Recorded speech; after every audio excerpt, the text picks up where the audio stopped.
ልጅ አንባቢ ሶሊያና ካሳባላለሁ የእናቴ ስም ሂሩት አድማሱ ነው እኔ ግን ምጣት ማሚ ብዬ ነው ዛሬ አንድ ታሪክ ላነብላችሁ መጥቻለሁ አንድ ቀን መምህር ሁሉንም ቁጥሮችን ስብሰባ ጠሩ ከዜሮ ቁጥር በስተቀር ሁሉም ቁጥሮች ስብሰባው ላይ ተገኙ ዜሮ ባለመምጣቱ ግራ ያጋባቸው መምህር ሌሎችን ቁጥሮች ፈልገው ይዘውት እንዲመጡ አዘዟቸው ዜሮ ቁጥር ቢፈለግ ሊገኝ አልቻለም በመጨረሻ ሁሉም ቁጥሮች ዜሮን ዛፍ ላይ ተደብቆ አገኙት መምህሩ የዜሮ መደበቅ ግራ ጋብቷቸው ስለነበር ለምን ተደበክ ግን ብለው ጠየቁት ዜሮ ቁጥር ማልቀስ ጀመረ እኔ ምንም ዋጋ የለኝም ዜሮ ማለት ትንሽዬ ጻል ልጅ ማለት አይደል ዜሮ መሆኔን አልወደውም እያለ ተናገረ መምህሩ ሁሉንም ቁጥሮች ከዜሮ ፊት እንዲደረደሩ አደረጉ ከዚያም ቁጥሮች እስቲ የአንድ ዋጋ ስንት ነው ማን ነው የሚነግረኝ ብለው ጠየቁ 10 ነው መምህር ብለው ሁሉም ተናገሩ ከዜሮ ፊት ያለችው አንድ ቁጥር ዜሮ ሲጨመርባት 10 ትሆናለች መምህሩ እንደገና ከዜሮ በኋላ ሌላ ዜሮ ቁጥር ጀመሩ አሁንስ የአንድ ዋጋ ስንት ነው ብለው ጠየቁ ሁሉም ቁጥሮች በአንድ ላይ 100 ነው መምህር አሉ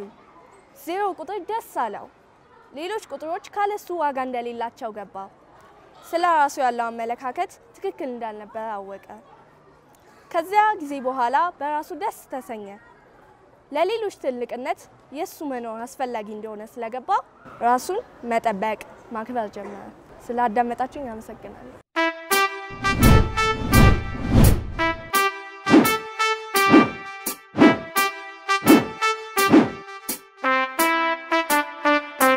ልጅ አንባቢ ማራኪ በስፍቃድ ይባላል የእናቴ ስም አክሊል ጌታቸው ይባላል እኔ ብዬ ምጠራት ማሚ ነው በአለማችን ትልቅ ስለሆነ መርከብ ካነበብኩት ላካፍላችሁ ይህ ግዙፍ መርከብ ወንደር ኦፍ ዘ ሲ ይባላል ባለቤትነቱ የሮያል ካሪቢያን ድርጅት ነው የሚገኘው በባሃማስ ወደብ ላይ ሲሆን የሚጓዘው በካሪቢያን ሜዲተራኒያን ውስጥ ነው የተሰራው ፈረንሳይ ውስጥ ነው 362 ሜትር ርዝመትና 64 ሜትር ስፋት አለው ከወራት በፊት ጥር 19 ቀን 2014 ዓመተ ምህረት ተመርቆ አገልግሎት መስጠት ጀምሯል በሰዓት 41 ኪሎ ሜትር ይጓዛል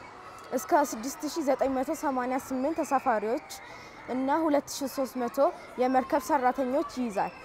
20 ምግብ ቤቶች 4 የመዋኛ ገንዳዎች 2867 ሌሎች ክፍሎች አሉት 8 መንደሮች ያሉት ሲሆን ከ25 በላይ የመመገቢያ ስፍራዎች የህፃናት የውሃ መጫወቻ ስፍራ ወይም ዋተር ፓርክ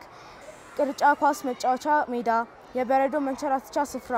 እንዲሁም ከ1400 በላይ መቀመጫ ያለው የቲያትር ማሳያ ስፍራ የሰው ሰራሽ ተራራ መወጫጫዎች ታላላቅ የሙዚቃ ዝግጅቶች የሚያቀርቡበት አዳራሽ በውሃ ላይ መንሸራተቻዎች ያሉት ግዙፍ መርከብ ነው ስላዳመጣችሁኝ አመሰግናለሁ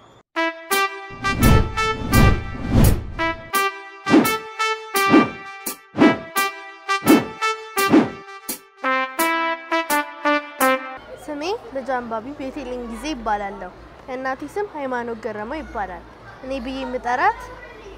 ማሚ ነው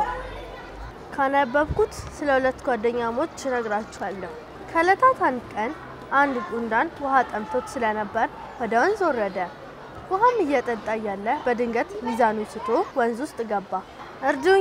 እርዱኝ እያለ መጮ ጀመረ ነገር ግን ማንንም የሰማው አልነበረም እርግብ እየበረረች መጣ ወንዙ አጠገብ ላይ ባለ ዛፍ ላይ አረፈች በዚህ ሰዓት ጉንዳን ራሱን ለማትረፍ ሲስጨረጨርና ድረሱልኝ ሲል ተመለከተች በፍጥነት ከዛፉ ቅጠል ቆርጣ ወንዙ ውስጥ ወረወረችው ጉንዳንም የተወረወረለትን ቅጠል ተጠቅሞ ወደ ዳር ወጣ እርግብን ህይወቱን ስላተረፈችለት ከልቡ አመሰገናት ከጥቂት ቀናት በኋላ እርግብ እንደተለመደው ዛፍ ላይ ቁጭ ብላ